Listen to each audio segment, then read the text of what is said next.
Hello everyone, welcome you all. आज का हमारा एमएससी का टॉपिक है प्रोटेक्शन ऑफ कार्बोक्सिल ग्रुप। इस पर्टिकुलर वीडियो के अंदर हम बात करेंगे कि किस तरीके से हम कार्बोक्सिल ग्रुप का प्रोटेक्शन कर सकते हैं डिफरेंट प्रोटेक्टिंग रिएजेंट की हेल्प से।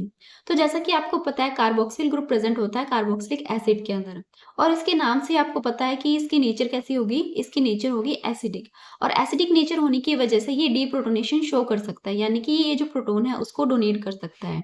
और जब ये प्रोटॉन डोनेट करता है तो ये बनाता है कार्बोक्सिलेट एनायन, और ये जो कार्बोक्सिलेट एनायन होता है ये काफी सारे जो साइड रिएक्शन है वो भी दे सकता है। तो इसी साइड रिएक्शन की वजह से क्या करना होता है, हमें इस पर्टिकुलर ग्रुप को प्रोटेक्ट करना पड़ता है।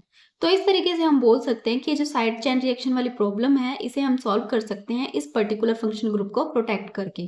तो यहाँ पर हम डिफरेंट तरीके के प्रोटेक्टिंग रिएजेंट देखेंगे और प्रोटेक्टिंग ग्रुप देखेंगे, साथ में उसकी डी प्रोटेक्शन कंडीशंस भी देखेंगे। तो हम बात करें कार्बोक्सिलिक एसिड की, और उसके लिए आपको ये पर्टिकुलर टेबल ध्यान में रखना है। पर्टिकुलर टेबल के अंदर आपको दिखाई दे रहा है ये है प्रोटेक्टिंग रिएजेंट, और यहाँ पर ये जो प्रोटेक्टिंग रिएजेंट लेंगे वो कौन कौन से है, तो वो है एल्कोहलिक ग्रुप, यहाँ पर है अमाइन, फिर आता है हाइड्रोजन, और फिर उसके बाद में आता है टेट्रा मिथाइल सिलिल हैलाइड।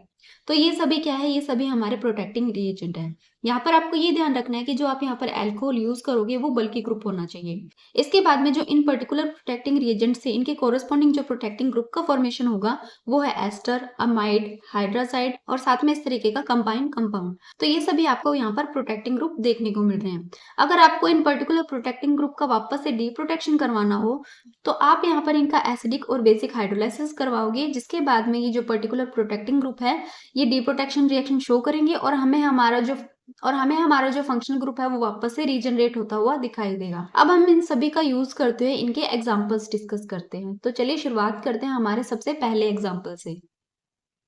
तो सबसे पहला जो हमारा एग्जांपल है, इसके अंदर हमने यहाँ पर लिया है कार्बोक्सिलिक एसिड, जिसकी हम रिएक्शन करवा रहे हैं अल्कोहलिक ग्रुप के साथ में। और यहाँ पर ये जो आपको अल्कोहलिक ग्रुप देखने को मिल रहा है ये बल्कि अल्कोहलिक ग्रुप है, जिसका नाम है टर्शरी ब्यूटाइल हाइड्रोक्साइड।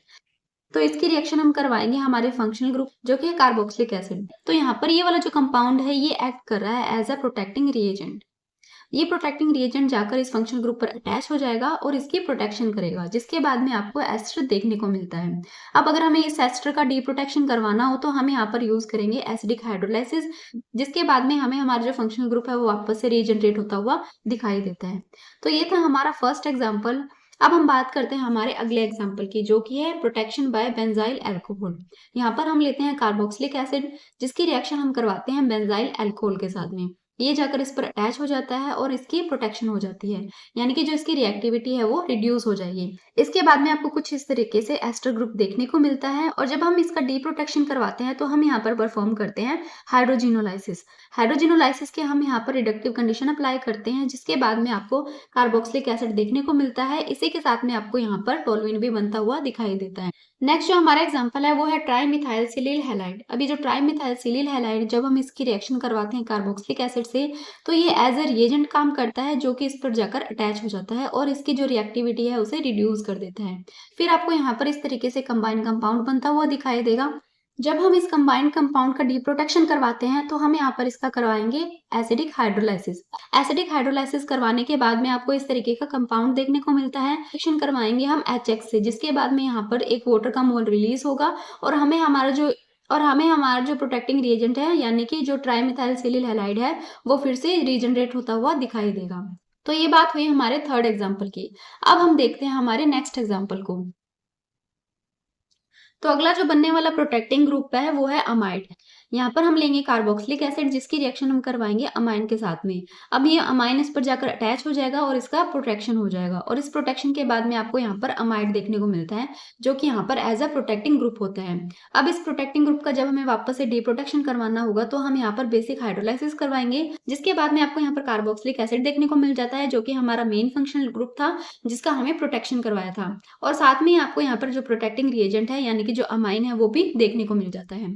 इसके बाद में नेक्स्ट और हमारा जो फाइनल एग्जांपल है वो है हम हाइड्राजाइड बना के किस तरीके से इस पर्टिकुलर कंपाउंड की फॉर्मेशन करते हैं। तो यहाँ पर हम लेंगे हमारा कार्बोक्सिलिक एसिड और इसकी रिएक्शन हम करवाते हैं हाइड्रोजन के साथ में। जब कार्बोक्सिलिक एसिड और हाइड्रोजन आपस के अंदर रिएक्ट करते हैं तो इस कार्बोक्सिलिक एसिड का प्रोटेक्शन हो जाता है और हमें यहाँ पर देखने को मिलता है हाइड्राजाइड, और ये हाइड्राजाइड यहाँ पर as a protecting group work करता है। अब अगर हमें इस प्रोटेक्टिंग ग्रुप को वापस से डीप्रोटेक्शन करवाना हो, जिसके बाद में हमें हमारा वापस से फंक्शनल ग्रुप रीजनरेट करना होगा, तो हम यहाँ पर इसका डीप्रोटेक्शन करवाएंगे बेसिक हाइड्रोलाइसिस की कंडीशन अप्लाई करके, जिसके बाद में आपको आपका जो फंक्शनल ग्रुप है वो फिर से देखने को मिलता है। इसी के साथ में जो प्रोटेक्टिंग रिएजेंट है वो भी यहाँ पर आपको देखने को मिल रहा है, जो कि है हाइड्राजिन। तो ये था आज का हमारा वीडियो। तो इस वीडियो के लिए इतना ही। आई होप आपको वीडियो अच्छा लगा होगा। अगर वीडियो अच्छा लगा तो please like, share and subscribe कीजिए। Thank you.